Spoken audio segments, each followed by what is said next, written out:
নিশ্চয় ইতিমধ্যে আমি নিউজ 18 অসম নৰ্থ ইষ্টৰ দৰ্শকসকলক ফুল প্লেটৰ সহায়ত আমি সেই ডাঙৰ খবৰটো দৰ্শকসকলক জনাইছোঁ যে মাত্ৰ কিছু সময় আৰু কেইটামান মুহূৰ্তৰ পিছতেই ঘোষণা হ'ব বহু প্ৰত্যাশিত আগৰ সময়ত হয়তো বহু প্ৰত্যাশিত বুলি আমি ধাৰণা কৰিছিলোঁ কিন্তু শেহতীয়াকৈ নতুন শিক্ষানীতিৰ অধীনত গোটেই মেট্ৰিক পৰীক্ষাৰ গোটেই ছবিখনে সলনি কৰা হৈছিল কিন্তু অৱশেষত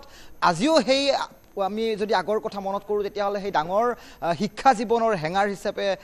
যিটো মেট্ৰিক পৰীক্ষা বুলি আমি বিবেচনা কৰোঁ সেই তাৰ পৰীক্ষাৰ ফলাফল আজি ঠিক 10:30 বজাৰ লগে লগে ঘোষণা কৰা হ'ব ইতিমধ্যে ৰাজ্যৰ শিক্ষামন্ত্ৰীয়ে মাত্ৰ কেইটামান মুহূৰ্তৰ পূৰ্বে তেওঁ ছ'চিয়েল মিডিয়াৰ জৰিয়তে টুইট কৰি তেওঁ এই গোটেই বাৰ্তা অসমবাসীক জনাইছে শিক্ষাৰ্থীসকলক শুভেচ্ছা জ্ঞাপন কৰিছে আৰু ঠিক 10:30 বজাৰ লগে লগেই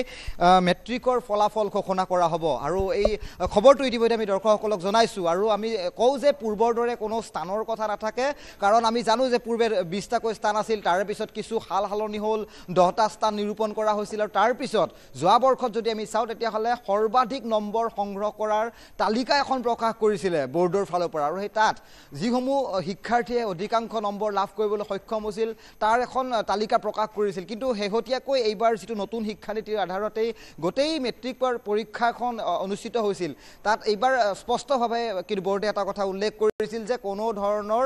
তালিকা তেওঁলোকে প্ৰকাশ নকৰে বা পূৰ্বে 3টা 4টাকৈ স্থান নিৰ্ধাৰণ কৰিছিল কিন্তু এইবাৰ কোনো স্থানপ্ৰাপ্ত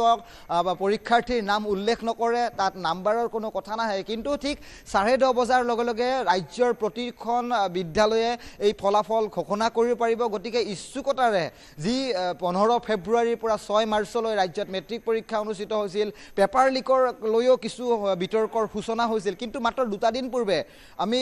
সম্ভাৱনাৰ এটা কথা প্ৰকাশ কৰিছিলোঁ কাৰণ বৰ্ডৰ ফালৰ পৰা কোৱা হৈছিল যে বিহুৰ পূৰ্বে মেট্ৰিকৰ ফলাফল ঘোষণা কৰিব কিন্তু তাৰ পিছত যদি আমি কওঁ তেতিয়াহ'লে ৰাজ্যৰ মুখ্যমন্ত্ৰীগৰাকীয়ে নেদাৰলেণ্ড ভ্ৰমণসূচীৰ মাজতে এটা বিশেষভাৱে তেওঁ ছ'চিয়েল মাধ্যমৰ জৰিয়তে টুইট কৰিছিল তাত তেওঁ কৈছিল যে এই মুহূৰ্তলৈকে সম্পূৰ্ণৰূপে সাজু হোৱা নাই বৰ্ড যাৰ বাবে মেট্ৰিকৰ ফলাফল হয়তো বিহুৰ পিছলৈ আমি দিব পাৰোঁ ধৰণৰ এটা ধাৰণা প্ৰকাশ কৰা হৈছিল কিন্তু আজি পুৱাৰ ভাগতে ৰণোজ পেগু শিক্ষামন্ত্ৰী ৰণোজ পেগুৱে এক্স মাধ্যম যোগে তেওঁ এই বাৰ্তাটো প্ৰেৰণ কৰিছে ইতিমধ্যে আমি সেই বাৰ্তাৰ ভিত্তিত এই গোটেই খবৰটো ব্ৰেকিং আকাৰে দৰ্শকসকলক জনাইছোঁ যে ৰাজ্যৰ যি 4,29,449 গৰাকী শিক্ষাৰ্থীয়ে এইবাৰ মেট্ৰিক পৰীক্ষাত অৱতীৰ্ণ হৈছিল তাৰ কিন্তু আমি লিখিছিলোঁ যে পূৰ্বৰ দৰে কিন্তু এইবাৰো সৰ্বাধিক ছাত্ৰী পৰীক্ষাৰ্থীৰ সংখ্যা কিন্তু সৰ্বাধিক ছাত্ৰৰ সংখ্যাও এইবাৰ পূৰ্বতকৈ বৃদ্ধি পোৱাৰ এখন তালিকা বৰ্ডৰ ফালৰ পৰা প্ৰকাশ কৰা হৈছিল কিন্তু এই মুহূৰ্তত সম্পূৰ্ণৰূপে সাজু হৈছে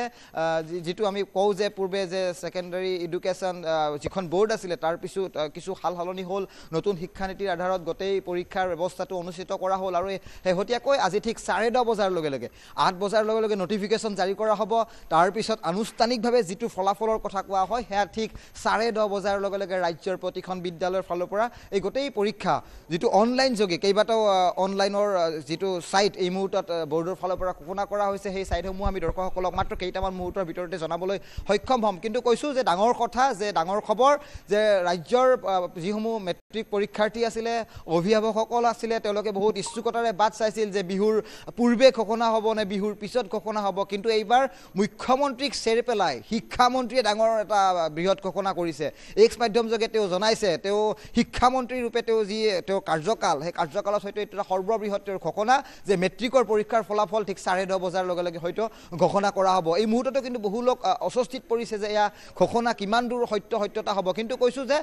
শিক্ষামন্ত্ৰীগৰাকী ৰাজ্যৰ শিক্ষা বিভাগটো তেওঁ পৰিচালনা কৰে গতিকে তেওঁৰ ফালৰ পৰা এই যিটো জাননী জাৰি কৰা হৈছে আৰু তাৰে ভিত্তিত আমি বাতৰি সম্প্ৰচাৰ কৈছোঁ ঠিক 10:30 বজাৰ লগে লগেই শিক্ষা বিভাগৰ ফালৰ পৰা যিখন বৰ্ড নিৰ্ধাৰণ কৰি দিয়া হৈছিল নতুন শিক্ষানীতিৰ আধাৰত মেট্ৰিক পৰীক্ষা অনুষ্ঠিত কৰা হৈছিল আৰু তাৰে আধাৰতে ঠিক 10:30 বজাৰ লগে লগে ৰাজ্যৰ প্ৰতিখন শিক্ষানুষ্ঠানে এই গোটেই ফলাফল ঘোষণা কৰিব পাৰিব কেইবাটা ৱেবছাইট নিৰ্ধাৰণ কৰি দিয়া হৈছে সেই ৱেবছাইটসমূহ আমি দৰ্শকসকলক জনাম কিন্তু পুনৰ কৈছোঁ সংখ্যাকেইটা যদি মই পুনৰবাৰ কওঁ তেতিয়াহ'লে এইবাৰ ৰাজ্যত মুঠ 945টা কেন্দ্ৰ আছিলে ঠিক 15 ফেব্ৰুৱাৰীৰ পৰা পৰীক্ষা আৰম্ভ হৈছিল 6 মাৰ্চত পৰীক্ষা অন্ত পৰিছিল তাৰে মাজত এইবাৰ মুঠ 4,29,448 গৰাকী শিক্ষাৰ্থীয়ে পৰীক্ষাত অৱতীৰ্ণ হৈছিল তাৰে ভিতৰত ছাত্ৰ আছিলে 1,90,653 গৰাকী ছাত্ৰী আছিলে 2,38,795 গৰাকী আৰু বিগত বৰ্ষত যদি আমি লক্ষ্য কৰোঁ তেতিয়াহ'লে ৪৮,১৪২ গৰাকীকৈ শিক্ষাৰ্থী ছাত্ৰীৰ সংখ্যা বৃদ্ধি পাইছে আৰু এই মুহূৰ্তত যদি পোনে পোনে মই যাওঁ হীৰক আমাৰ সতীৰ্থ সাংবাদিক হীৰক এই মুহূৰ্তত ফোনযোগে আমি সংযুক্ত হৈছোঁ গতিকে হীৰকৰ পৰা মই তথ্য জানিব চেষ্টা কৰিম হীৰক কিদৰে সাজু হৈছে এই মুহূৰ্তত বৰ্ড